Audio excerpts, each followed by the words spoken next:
MT-15க்கு Duke conversion கிட்டு இந்த handbar வந்து நிறைய பேர் சேஞ்ச் பண்ணிட்டு இருக்காங்க. அதுக்கு வந்து ஆல்டர் பண்ணி தான் சேஞ்ச் பண்ணணும்னு நிறைய சந்தேகம் இருக்கும். அதுக்காக வீடியோ இது வந்து பிளக் அண்ட் பிளேல நம்ம ஸ்டோர்ல இன்ஸ்டால் பண்ணி தர போறோம். வாங்க வீடியோக்குள்ள போவோம். இந்த KTM ஹேண்ட்பார்ல உங்களுக்கு பிளாக்கும் அவைலபிளா இருக்கும், சில்வரும் அவைலபிளா இருக்கும். நீங்க மவுண்ட் வந்து இந்த மவுண்ட் தான் ஃபிக்ஸ் பண்ண முடியாது. இதுக்கு வந்து நீங்க KTM-ஓட மவுண்ட் மட்டும் தான் யூஸ் பண்ணணும். அது போக நீங்க வந்து நட்டு வந்து TVS போல்ட்டோட வாங்கணும். அது போக லாக் நட்டும் வாங்கிக்கணும். இது மாதிரி லாக் நட் இருந்தாதான் உங்களுக்கு ஹேண்ட்பார் வந்து வெளியே ரிலீஸ் ஆகாம இருக்குது. லாக் நட்ல உங்களுக்கு என்ன ஸ்பெஷாலிட்டினா இந்த ரப்பர் ஓரிங்கோட வந்துடும். ஓரிங் வந்து நீங்க டைட் ஏற்றும் போது வந்து இந்த ஓரிங் வந்து இந்த நட்டை விட்டு கலண்டு வெளியே வரவே வராது. அது போக 2 ஸ்பேசர்ஸ் 1.5 இன்ச்சு ஸ்பேசர்ஸ் இது மாதிரி வாங்கினீங்கன்னா உங்களுக்கு ஹைட்டுமே கிரவுண்ட்ல இருந்து உங்களுக்கு ஹேண்ட்பார் வந்து 1.5 இன்ச்சுக்கு லிஃப்ட் ஆயிரும். இந்த ஹேண்ட் கிரிப்ஸை ஃபர்ஸ்ட் வந்து ரிமூவ் பண்ணிக்கலாம். பின்னாடி வந்து சுவிட்ச் கிட் வந்து 2 சுவிட்ச் கிட்டையும் லெஃப்ட் சைடு சுவிட்ச் கிட்டையும் ரைட் சைடு சுவிட்ச் கிட்டையும் ரிமூவ் பண்ணிடணும். 2 ஸ்க்ரூ இருக்கும். அதே மாதிரி டைட் வைக்கும் போதும் லைட்டாக மட்டும் டைட் வைங்க. ஓவரா டைட் வச்சிங்கன்னா உடஞ்சி போயிடும் சுவிட்ச் கிட்டு. ஏன்னா பிளாஸ்டிக்கில் செஞ்சுருப்பாங்க. அப்படி ஓப்பன் பண்ணிங்கன்னா இந்த பேக் பீஸ் மட்டும் தனியாக வந்துடும். நீங்கள் எந்த ஸ்க்ரூவை கலட்டினீங்களோ அந்த ஸ்க்ரூவை இதுக்குள்ளேயே வச்சுருங்க. ஏன்னா இங்கிட்ட போட்டிங்கன்னா தொலைச்சிடுவீங்க. அதனால ஸ்க்ரூ இதுலேயே மாட்டிட்டு இந்த இது மாதிரி எக்ஸ்ட்ரா சுவிட்ச் ஏதாவது மாட்டிருந்தாங்களோ எக்ஸ்ட்ரா சுவிட்சையும் கலட்டிடுங்க. ஏன்னா இந்த ஹேண்ட்பாரை கம்ப்ளீட்டாக ரிமூவ் பண்ணிடும். அதே மாதிரி இந்த இதுலேயும் வச்சு அதில் வச்சு சும்மா டைட் ஏற்றுங்க. இந்த 2 சுவிட்சு கிட்டும் ரிமூவ் பண்ணிடணும். அதே மாதிரி 4 அலாங்கி போட்டு இந்த 2 ஆக்சிலேட்டரோட ஞாபகம் காட்டணும். இப்போ 4ஆம் நம்பர் அலாங்கி வச்சு இந்த 2 நட்டை லூஸ் பண்ணிடணும். நீங்கள் லைட்டாக இந்த இதை ஷேக் பண்ணிங்கன்னா ரிலீஸ் ஆயிரும். ஆக்சிலேட்டர் கேபிளை ரிமூவ் பண்ணிடணும். ரிட்டன் கேபிளை ரிமூவ் பண்ணிங்கன்னா இந்த ஆக்சிலேட்டர் கேபிள் வெளியே வந்துடும். அடுத்து வந்து இந்த பிரேக் மாஸ்டர் சிலிண்டரை கலட்டினீங்கன்னா தான் இந்த சுவிட்ச் கிட் வந்து ரிமூவ் ஆகும்.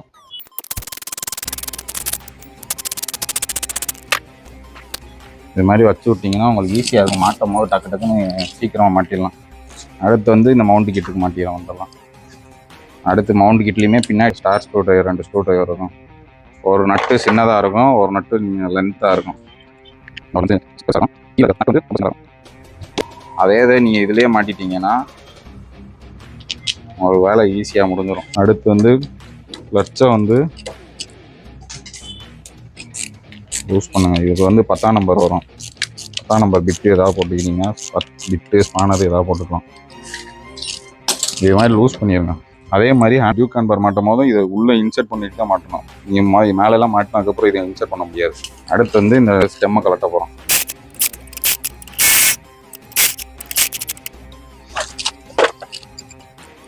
இந்த 4 ஸ்க்ரூவுமே நம்ம அந்த KTM-ஓட மவுண்டில் ஃபிக்ஸ் பண்ணிடுவோம். இதை வந்து நீங்கள் அப்படியே இழுக்கிற மாதிரி தான் வரும். இந்த மவுண்ட்டை கலட்டுறதுக்கு வந்து இந்த ஸ்டெம்மில் வந்து கீழே கலட்டணும். ஆனால் நிறையா பேர் இந்த ஸ்டெம்மவே கலட்டிட்டு தான் மாட்டுவாங்க. அது வந்து கலட்டாமல் ஈஸியாக வந்து இந்த மாதிரி ராஜெட் பெரிய ராஜெட் வச்சுருந்தீங்கன்னா இதில் வந்து 14ஆம் நம்பர் பிட்டு போட்டுக்கலாம். 14 நம்பர் பிட்டு போட்டு நீங்கள் கீழே வழியாகவே இதை இன்சர்ட் பண்ணி நீங்கள் மேலே இருக்கிறத சும்மா சுற்றினாலே பிடிச்சிக்கும். அந்த வெளியே வந்துடும். ஆனால் மேக்ஸிமம் இது மாதிரி ராஜெட் இருந்தால் தான் இந்த இதை கலட்ட முடியும். அது சுற்றினா யோக் வந்து வெளியே வந்துடும். அப்படியே நட்டுமே அதுக்குள்ளேயே உள்ளே மாட்டி வெளியே வந்துடும். அதே மாதிரி பேரலல் சைடும் பண்ணிடணும்.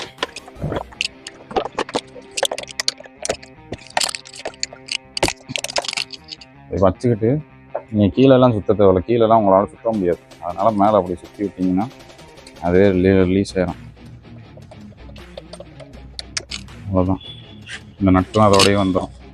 அடுத்து இது மாதிரி ஸ்பேசர்ஸ் எடுத்துக்கோங்க. அப்புறம் வந்து இந்த மாதிரி அலாங்கி போல்ட்டு போட்டிங்கன்னா தான் ஈஸியாக இருக்கும். ஏன் அலாங்கி போல்ட் இல்லாமல் நார்மல் அந்த எக்ஸகன் போல்ட்டு போட்டிங்கன்னா இதுக்குள்ளே இந்த மவுண்ட்டுக்குள்ளே போனீங்கன்னா உங்களால் டைட்டே வைக்க முடியாது. இதிலேருந்து டைட் வைக்க முடியாது கீழே வந்து. அதுக்காக இந்த மாதிரி போல்ட் வாங்கிக்கோங்க. அது இல்லாமல் கண்டிப்பாக லாக் நட் இருந்தால் மட்டும் மாட்டுங்க. இதை லாக் நட் இல்லைன்னா மாட்டவே மாட்டாங்க தயவுசெய்து. ஏன்னா ஹேண்ட்பார் வந்து சீக்கிரமாக லூஸ் ஆயிரும். அப்படியே இந்த ஸ்பேசர்ஸில் வந்து இந்த மவுண்ட் வந்து அப்படியே வைக்க போகிறோம். அப்புறம் கீழே இருக்க யோக்கை மட்டும் எடுத்துகிட்டு KTM-ஓடது இந்த இது வந்து இந்த கீழே KTM வந்து நம்மளை பார்த்துருக்கிற மாதிரி இந்த 2 கேப்பில் வந்து அந்த வண்டியை பக்கம் ஃபேஸ் பண்ணுற மாதிரி வச்சுட்டு அப்படியே யோக்கை போடுறீங்க.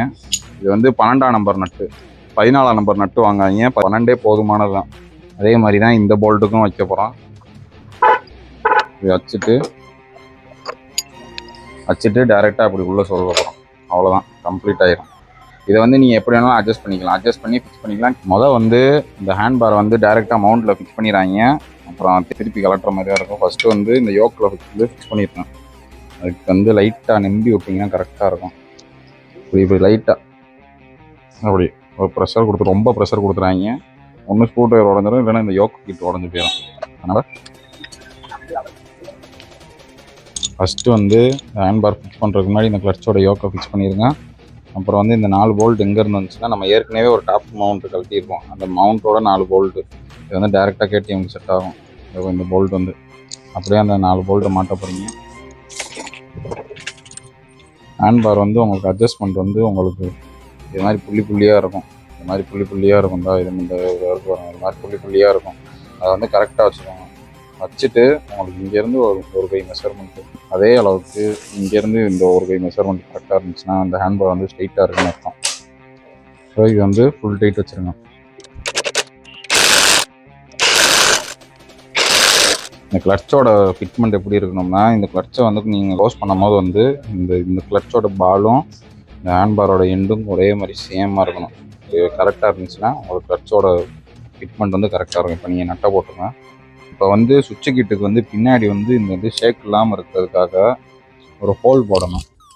அவங்களுக்கு சுவிட்சு கிட்டுக்கு பின்னாடி ஒரு லாக் வரும், பிளாஸ்டிக் லாக்கு. இதை வந்து சில பேர் உடச்சி விட்ருவாங்க. உடச்சி விட்டு மாட்டினீங்கன்னா இந்த இது வந்து ஷேக் இருக்கும். இப்படி நீங்கள் ஒன்றும் பிரச்சனை இல்லை, ஒரு ட்ரில்லர் வச்சுருந்தீங்கன்னா ஒரு ட்ரில்லரை போட்டு மாட்டிடலாம். இது வந்து அப்படியே டைரெக்டாக உட்காந்துக்கணும், இந்த லாக்கில் போய் உட்காந்துக்கணும். அதுக்கேற்ற மாதிரி நம்ம மார்க்கிங் பண்ணிங்கன்னா போதும். அதே மாதிரி இந்த சுவிட்சு கிட்டுக்கும் இந்த ரைட் சைடு சுவிட்சு கிட்டுக்கும் நம்ம மாட்டணும். அதே மாதிரி இந்த ஆக்சிலேட்டரோட இதுக்குமே உள்ள ஒரு லாக் இருக்கும், ஓட்டையை போட்டு மாட்டி விட்டுலாம். இதுக்கு வந்து மேலே ஒரு ட்ரில்லு போடணும், அதே மாதிரி சைடில் ஒரு ட்ரில்லு போட்டிங்கன்னா அப்படியே சுவிட்சு கிட்டு. இந்த ஓட்டையை போட்டுட்டு வரேன். அடுத்து வந்து இந்த கிளச்சோட நட்டை மாட்டிடணும். ஓட்டை போட்டு முடிச்சாச்சு. அப்படியே இந்த கிளச்சோட யோக் வந்து 10ஆம் நம்பர் பிட்டு போட்டு நீங்கள் எப்படி கலட்டிங்களோ அதே மாதிரி டைட் வச்சிருந்தீங்க. இதெல்லாம் இந்த யோக் ஐட்டம்லாம் வந்து ரொம்ப டைட் வச்சுறாங்க, டப்புன்னு பிரிச்சு போயிடும். ஏன்னா இது வந்து அலுமினியத்தில் செஞ்சுருப்பாங்க. இரும்புனா ஓரளவுக்கு பிடிச்சி நிற்கும். உங்களால் முடிஞ்ச அளவுக்கு டைட் வச்சுட்டு அதுக்குன்னு வாங்கி வங்கலையாக வச்சு டைட் வச்சுட்டாங்க, உடனே போயிடும். அதே மாதிரி இப்போ சுவிட்சு கிட்டுக்கு வந்து பின்னாடி வந்து ஹோல் போட்டாச்சு. அப்படியே சுவிட்சு கிட்டோட பின்னாடி வர அந்த 2 ஸ்க்ரூ அப்படியே அந்த 2 ஸ்க்ரூ அப்படியே உள்ளே மாற்ற போகிறோம். இதுக்கு வந்து சைஸஸ் கிடையாது, 2 ஸ்க்ரூவுமே ஒரே அளவு தான் இருக்கும். இந்த நாப் வந்து கரெக்டாக இதுக்குள்ள உட்கார்ற மாதிரி இப்படி உட்காந்துருச்சுன்னா உங்களுக்கு இந்த சுவிட்சு கிட் வந்து கம்ப்ளீட்டாக பேக்கேஜ் சீல் ஆன மாதிரி ஆயிரும். நீங்கள் அடுத்து அப்படியே ஸ்க்ரூ ட்ரைவரில் வந்து டைட்டு தான் வைக்க போகிறீங்க. நீங்கள் ஹோல் போடாமல் மாட்டினீங்கன்னா ஒரு மாதிரி இந்த இடம் வந்து அப்படியே தூக்கிட்டு நிற்கும். அப்படின்னும் போது இந்த சுவிட்சு கிட் வந்து போகிறதுக்கு வாய்ப்புகள் உண்டு. நீங்கள் ஹோல் போடுறது வந்து பெஸ்ட்டு. அப்படியே கம்ப்ளீட்டாக சீல் பண்ணியாச்சு. இப்போ வந்து நம்ம ஹேண்ட் கிரிப் ஏற்ற போகிறோம். லெஃப்ட் சைடு வந்து வேலை முடிஞ்சிச்சு, எதுவுமே கிடையாது. இப்போ வந்து கஸ்டமர் வந்து பேரக்கூடா ஹேண்ட் கிரிப்ஸ் பர்ச்சேஸ் பண்ணியிருக்காங்க. அதுக்கு அப்படியே அதாவது லைட்டாக க்ரீஸை தடவை போகிறீங்க. க்ரீஸை தடவிட்டு அப்படியே 2 அடி அடிச்சிங்கன்னா உள்ளே ஏறிக்கிறோம். உங்களுக்கு ஒரு பக்கம் ஹார்டாக இருக்கும், ஒரு பக்கம் சாஃப்டாக இருக்கிற மாதிரி இருக்கும். உங்களுக்கு இந்த பக்கம் ஹார்டாக இருக்கிற மாதிரி வச்சுட்டு இந்த பக்கம் சாஃப்டாக வச்சிங்கன்னா தான் உங்களுக்கு வந்து இந்த தம் வந்து ஃப்ரீயாக இருக்கும். உங்களுக்கு க்ரிப்பு இழுக்கும். வண்டி வந்து வேகமாக போகும்போது நம்ம கையை இழுப்போம். அப்படின்னும் போது இதுவும் கரெக்டாக நம்ம நோக்கி இருக்கிற மாதிரி இருக்கணும். வேறக்கூட ஹேண்ட் கிரிப்ஸை வந்து அப்படியே இந்த லாக் எடுக்க போகிறோம். இந்த ரப்பரை வெளியே எடுத்துகிட்டு அப்படியே இன்ஸ்டால் தான் பண்ண போகிறோம்.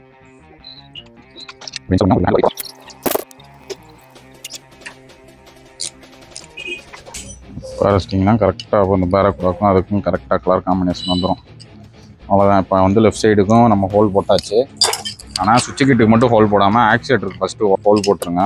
இதில் வந்து நீங்கள் உள்ளேயும் அப்ளை பண்ணணும், ஹேண்ட் பார்லேயும் அப்ளை பண்ணணும். ஏன்னா உங்களுக்கு வந்து ஃப்ரிக்ஷன் அதிகமாக இருக்கிறதுக்காக இந்த இடம் வந்து 2 பக்கமும் நல்லா க்ரீஸ் இருந்துச்சுன்னா உங்களுக்கு இந்த இடம் வந்து நல்லா மொழிவு ஏற்றிடுங்க. ஏன்னா இந்த இடம் வந்து க்ரீஸ் எப்பயுமே இருக்கிற மாதிரி வச்சுக்கோங்க. ஏன்னா அப்போ தான் உங்களுக்கு ஹேண்ட் பார் உள்ளே இன்சர்ட் ஆகும்போது வந்து ஃப்ரீயாக சுற்றும். அப்படி சுற்றணும் ஃப்ரீயாக. இல்லைன்னா டைட்டாக சுற்றுச்சுன்னா உங்களால் ஆக்சிலேட்டர் பண்ணும் போது வந்து ஒரு மாதிரி டைட்டாக பிடிக்கிற மாதிரி இருக்கும்.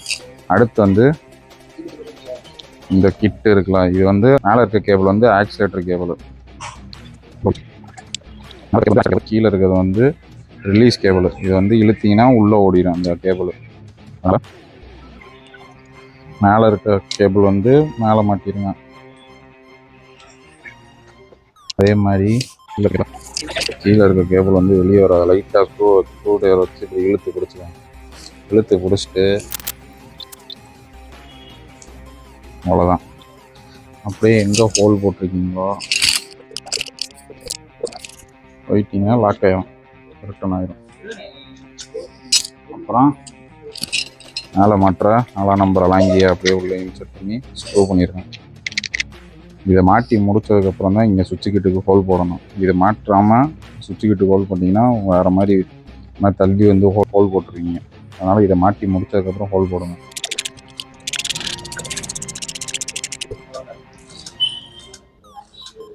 அதே மாதிரி இந்த க்ரிப்பில் வந்து மேலே சாஃப்டாக இருக்க இடம் வந்து மேலே இருக்கணும், கீழே இருக்க இடம் வந்து ஹார்டாக இருக்கணும். ஏன்னா மேலே வந்து இப்படி வச்சுட்டு உங்களுக்கு திருவும்போது கரெக்டாக இருக்கிற மாதிரி இருக்கணும். அப்புறம் வந்து சுவிட்சு கிட்டுக்கு ஹோல் போட்டுட்டு வீடியோவை கண்டினியூ பண்ணுறேன். மாட்ட போகும்போது உங்களுக்கு குழப்பம்னால அப்பு வந்து மேலே இருக்கிற மாதிரி இப்படி மாட்டணும். இப்படி தலையில் வச்சு மாட்டிக்காங்க. ஏன்னா இது இப்படி தான் வச்சு மாட்டணும். மேக்ஸிமம் இதெல்லாம் வந்து ஃபஸ்ட்டு கையில் ஏற்றிடுங்க. கையில் ஏற்றிட்டு மாட்டுங்க. ஏன்னா அலுமினியம் வந்து எப்போ சொல்ல முடியாது. ஏன்னா லைட்டாக கிராஸாக வச்சு ஏற்றினாலும் மர போயிடும். இதை ஒட்டி மாட்டிடுங்க. அதே மாதிரி இந்த சுவிட்சு கிட்டும் மாட்டியாச்சு. அதே மாதிரி டைட் வந்து ஃபுல்லாக டைட்டாக ஆட்டி சுற்றுறாங்க. இதெல்லாம் உடஞ்சி போயிடும். அலுமினியம் பீஸ் வந்து ஓரளவுக்கு டைட்டு உங்களுக்கு கையில் டைட் முடிஞ்சிச்சுன்னா போதும், விட்டுருங்க. அதுக்காக மிஷினில் போட்டுறாங்க. மிஷினில் போட்டிங்கன்னா இந்த யோக்கு கட்டாயிரும். பேரக்கூடால ஹேண்ட்பார் வெயிட்டில் உங்களுக்கு ரைட் சைடில் ஒரு கோளாறு இருக்குது. என்ன கோளாறுனா 5 பிட்டு இந்த மாதிரி வாஷர் வச்சு மாட்டோம். இந்த மாதிரி குட்டியோண்டு ஸ்பேசர்ஸ் ஏதாவது வச்சுக்கோங்க. வச்சிங்கன்னா இந்த ஆக்சிலேட்டர் பண்ணும்போது வந்து இது வந்து ஸ்டக் ஆகி நிற்காது.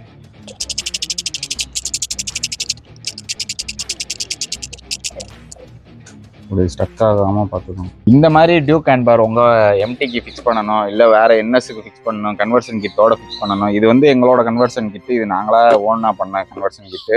இது வந்து நீங்களே இந்த வீடியோவில் ஃபுல்லாக பார்த்துருப்பீங்க. இதில் வந்து எந்த ஆல்ட்ரேஷன் எதுவுமே இருக்காது. வெறும் 3 ஹோல் போட்டிருப்போம், அவ்வளோதான் ஆல்ட்ரேஷனு. வேறு மற்றபடி எந்த வண்டியோட எந்த ஃபிக்ஸ் பண்ணியுமே டிஸ்டர்ப் பண்ண மாட்டோம். இந்த மாதிரி ஹேண்ட்பார்ஸ் ஃபிட்டிங் உங்களுக்கு தேவைப்படுதுன்னா ஸ்க்ரீனில் தெரிய வாட்ஸ்அப் நம்பருக்கு வாட்ஸ்அப் பண்ணி உங்கள் ஆர்டரை ப்ளேஸ் பண்ணிக்கோங்க.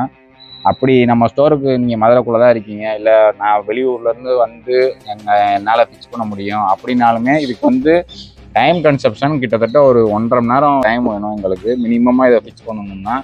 மறக்காமல் வெளியூர்லேருந்து வரீங்கன்னா கால் பண்ணிவிட்டு நீங்கள் கன்ஃபார்மாக நாங்கள் இருக்கோம்னா மட்டும் நீங்கள் கிளம்பி வாங்க.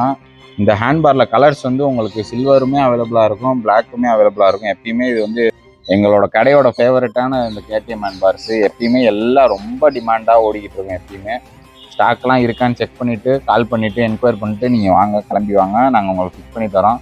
இதே மாதிரி அடுத்த என்எஸ்ல இந்த டியூக் கன்வர்ஷன் கிட்டு என்எஸ் இப்போ லேட்டஸ்ட் BS6 7ஆக இருந்தாலும் சரி, இல்லை BS4 பழைய BS4 இருந்தாலும் கன்வர்ஷன் கிட்டுக்கு அடுத்தடுத்த வீடியோவில் உங்களுக்கு வந்துக்கிட்டே இருக்குது. மறக்காமல் நீங்கள் சப்ஸ்கிரைப் பண்ணிவிட்டு பார்த்தீங்கன்னா உங்களுக்கு அடுத்தடுத்த வீடியோஸ் உங்கள் வண்டியை எங்கள்கிட்ட கொடுத்து நீங்கள் இன்ஸ்டால் பண்ணுறதை வீடியோ எடுத்து கொடுங்க அப்படின்னாலுமே நாங்கள் வீடியோ எடுத்து யூடியூப் சேனலில் போடுவோம். மறக்காமல் உங்கள் ஃப்ரெண்ட்ஸுக்கு இந்த வீடியோவை ஷேர் பண்ணி விடுங்க.